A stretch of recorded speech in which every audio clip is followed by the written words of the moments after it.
everybody and welcome back to Screen Stars. I'm here today to bring you my review for the 2019 horror film Deadcon, a film that is directed by Karin Weischer and it stars Lauren Elizabeth as Ashley.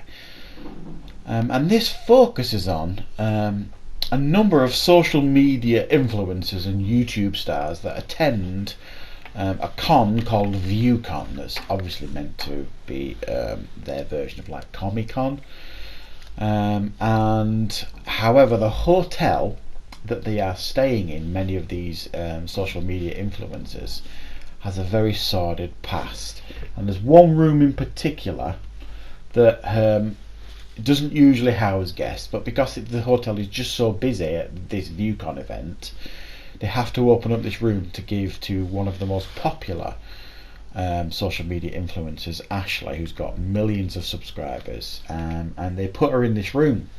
And like I said, this room has a very sordid past. There are supernatural events start taking place over the weekend of this ViewCon event that starts affecting many of the social media influencers, and deaths take place and all that kind of stuff. Right. We are seeing more and more of these type of horror films that star, if you like, social media influencers, and there are actually, my understanding is there are a number of social media I hate that word, social media influencers, that really frustrates me. It's like code word for people that don't really do an awful lot for a living, some of them. These Instagram models and all this kind of stuff. It kind of frustrates me a little bit, but I getting off topic here.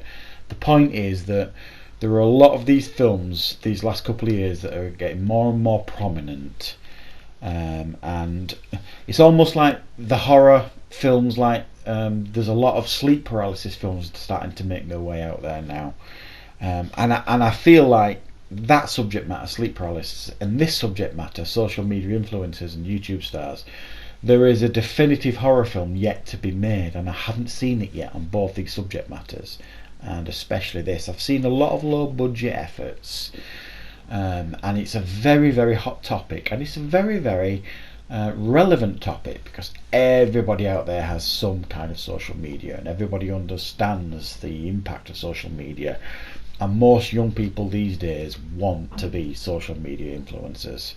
So the subject matter is very, very relevant these days. I just think this film misses the mark for the most part. It makes the mistake that all the others have made in that I've seen in this genre for the most part.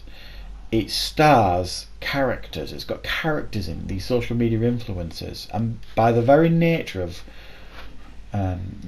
what they do for a living, they're very self-centered, and most of them are really arrogant in this film, not very likable at all, and they're fame hungry. So there's nothing to like about any of these characters at all. So when these horrific events start taking place, you don't feel empathy and you don't feel sympathy, and you've nobody to root for. It's a major, major problem in these films. So therefore, there's a couple of quite inventive deaths and stuff take place in this film to quite prominent characters, and it should have more impact than it does, and it just doesn't have any kind of impact at all, which is a real shame. And I don't know how they're going to get around this. I mean, they make a very, very thin attempt here to make the lead character Ashley likeable in some way, and by that what I mean is they try and make out that she wants out of the fame biz. She's going to quit after this ViewCon weekend and she wants a normal life. But you learn that within minutes of meeting her, and we don't know this character. But then she proceeds to still act very arrogant and self-centered. So it doesn't hit home. It doesn't make you care for the character. They should have expanded on that a little bit more, and we might have had a character that we could have rooted for. From my perspective, we just didn't get it in this film.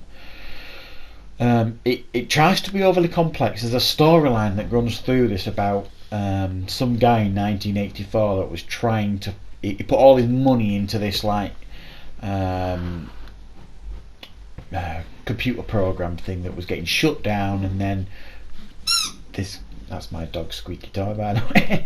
And then there was this like ghostly premonition that kind of took over, and that's where you get the story in regards to this hotel room and stuff. But it just didn't feel well written enough or fleshed out enough. It was just a plot device to move the film forward. I felt, it didn't explore that enough. I didn't felt a bit cheap, and the film as well kept making the mistake of every time it built any kind of horror or tension at all, it immediately dissipated because they kind of went. The next scene was tried to be humorous or funny, or and it immediately removed any tension that was built the scene before. So it made a few rookie errors here, and it went down the route of horror tropes that you're all very familiar with, and it didn't give you anybody to root for. So I can't really give it any more than 5 out of 10. There was potential here, but unfortunately I don't think this fully delivered on the promise of this subject matter. So that is my review for Deadcon. I hope you found it useful. Thank you very much for watching, and of course I'll see you next time on Screen Stars.